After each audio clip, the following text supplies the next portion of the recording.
Alerté par de nombreux élus sur la situation locale préoccupante en matière de délinquance, le ministre de l'Intérieur Gérard Collomb était en visite dans l'agglomération grenobloise ce vendredi. La natation, le tir à l'arc ou le vélo ne sont pas forcément des disciplines utilisées par les secouristes en montagne. C'était pourtant des épreuves du dernier challenge du souvenir du PGHM de l'Isère. Et puis ceci n'est pas une soucoupe volante mais un frisbee qui permet de pratiquer le disque golf. La mecque de cette discipline en Isère se trouve au parc du Clos Jouvin à Jarry qui organisait une compétition nationale. Bonsoir à tous, ravi de vous retrouver dans ce JT du vendredi 28 septembre 2018. Toutes les heures à partir de 18h, l'essentiel de l'actualité du Grand Grenoble en moins de 10 minutes. À la rentrée, le ministre de l'Intérieur désignait les villes qui bénéficieraient à titre de test de moyens supplémentaires pour la police de sécurité du quotidien. Ni Grenoble ni ces grandes villes périphériques ne figuraient alors dans cet objectif de reconquête républicaine. Pourtant, en quelques mois, les actes de violence se sont enchaînés et le trafic de drogue n'a pas diminué.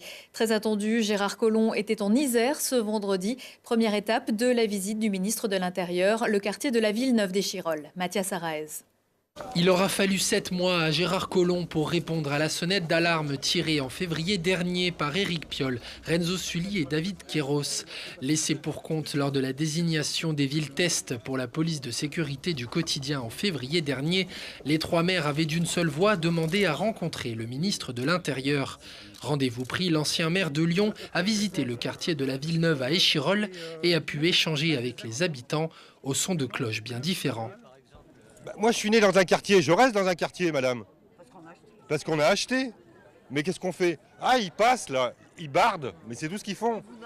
Ils nous narguent, voilà. Ah oui, ils nous narguent, hein. Moi, ça me fait rire. Non, il est tranquille, hein, ce quartier, mais bon, après c'est les gens qui le dénigrent. Il y a un moment, il faut que les jeunes se sentent compris. Sinon, ils jouent avec les flics, ils jouent. C'est pas ça le but, c'est pas que la police joue avec les jeunes qui font les andouilles. Il y a un moment, il faut redonner confiance. Et puis, je pense qu'il faut donner aux jeunes d'être occupés. Enfin, travailler, on est occupés, on retrouve une dignité. Là, ils retrouvent de la dignité en faisant les idiots et en passant dans les journaux. Très attendu par les élus, le ministre l'est également par les syndicats de police. Leurs revendications, renforcer les effectifs, mais également être classés en zone difficile. Je vois combien la violence est grande dans cette agglomération et donc nous voulons y répondre et cet après-midi j'apporterai un certain nombre de réponses. En même temps, je dirais qu'il faut que nous travaillions dans la coproduction avec les élus locaux, avec leur police municipale parce que si vous voulez, ce n'est pas évidemment la police nationale qui peut tout résoudre si effectivement on n'a pas ce travail en commun.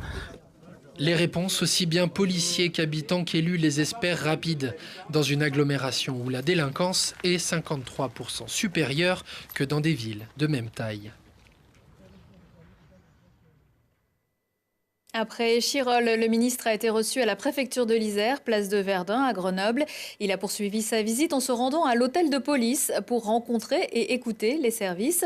Gérard Collomb a également, comme il l'avait dit, annoncé quelques mesures. En 2019, Grenoble figurera parmi les quartiers de reconquête républicaine. Aujourd'hui, je suis venu à Grenoble parce que je sais combien la violence est grande dans cette ville. Combien a cru la délinquance? Combien cette ville est gangrénée par les narcotrafics? Nous ferons en sorte que la demi-compagnie républicaine de sécurité affectée dans l'agglomération ne soit plus mobilisée ailleurs, mais puisse se concentrer dans la zone de Grenoble. Dans la lutte contre les trafics, l'antenne de police judiciaire de Grenoble sera renforcée dès le printemps prochain. Et sans attendre, nous mettrons en place dans les jours à venir une cellule de renseignement opérationnel sur les stupéfiants qui permette à nos forces de ne plus travailler en silo, mais de travailler ensemble. En plus des compensations, des départs à la retraite ou en mutation, ce seront donc à minima 35 policiers qui vont venir renforcer dans les mois à venir l'agglomération grenobloise et, comme je le disais à l'instant, 35 en effectif net. Une cellule spéciale contre le trafic de drogue sera également mise en place. Éric Piolle, David Queyros et Renzo Sully, respectivement maires de Grenoble, Saint-Martin-d'Hères et Chirol, réagissent à chaud dans le récap info de Christophe Reville, à voir ce vendredi à 21h15, samedi à midi et en replay sur télégrenoble.net. Être prêt à risquer sa vie pour sauver celle des autres, cela concerne aussi les secouristes du PGHM. Pour honorer les militaires décédés dans l'exercice de leurs fonctions, le peloton de gendarmerie de haute montagne de l'Isère, basé au Versou, a organisé jeudi au Bois Français son 23e challenge du souvenir. Une journée qui a pris la forme d'un raid multisport qu'a suivi pour nous Julie Ségala. C'est un réveil matinal plutôt glacial. Une plongée dans le grand bain qui n'est pas pour déplaire à tous ces militaires qui n'hésitent pas à donner de la voix pour encourager leurs coéquipiers. Une fois par an, à l'occasion du challenge du souvenir, les gendarmes de l'Isère troquent leur uniforme contre un short et des baskets. Pour cette 23e édition, ils étaient une centaine venus des 4 coins du département. Gendarmes, équipage de la sécurité civile, personnel médical, secouristes en montagne et même famille des défunts. Par équipe de 4, ils se sont affrontés lors d'un raid multisport. Un challenge pour la gagne, mais dans une ambiance très conviviale. C'était sous forme d'un raid multisport avec en fil rouge une course d'orientation en run and bike, c'est-à-dire concurrence sur le vélo et en course à pied. Et après, ils passaient en poinçonnant des balises, ça les amenait sur des ateliers comme du kayak, du canoë, du tir à l'arc, du tir à la carabine laser, du paddle, de la natation. On montre là toutes les valeurs que portent les militaires de la gendarmerie, la cohésion, le partage, la combativité, parfois la compétitivité, mais je dirais plutôt la combativité.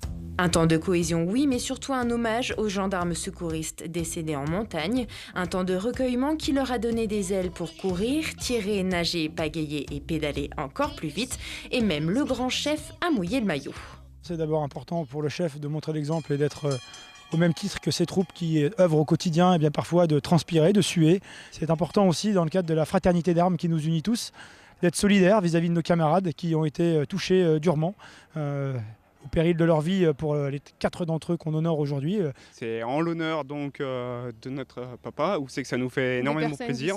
Des personnes disparues du PGHM. Et ça nous fait vraiment plaisir d'être là et de participer à cet événement. Si la première équipe a bouclé le parcours en un peu plus d'1h30, il aura fallu en moyenne plus de 2h30 aux autres participants pour venir à bout de toutes les épreuves. Mais promis, l'an prochain, ils feront encore mieux. Aux côtés des policiers de la CRS Alpes, les gendarmes du PGHM de l'Isère effectuent chaque année plus d'1 millier de sorties dans nos massifs.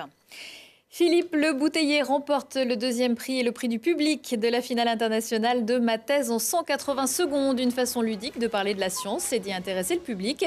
Le Grenoblois représentait la France jeudi soir à Lausanne. Chercheur à l'Institut des sciences de la Terre, il veut établir une sorte de carte bison futée des embouteillages sismiques. L'intitulé exact de sa thèse, attention, accrochez-vous, approche eulérienne de l'équation d'Hamilton-Jacobi par une méthode galerkine discontinue en milieu hétérogène. Anistrop, application à l'image sismique. Et voilà, on a déjà perdu 20 secondes. Prochaine épreuve terminée de rédiger et peut-être se faire un petit cadeau avec les 1 750 € empochés à Lausanne. Boulot, métro, rando, si l'été indien vous donne des envies de balade, Grenoble-Alpes Métropole organise dimanche sa grande randonnée automnale. La métro rando se déroulera cette année sur les contreforts de la Chartreuse. 3 parcours de 2h15 de marche à 6h30.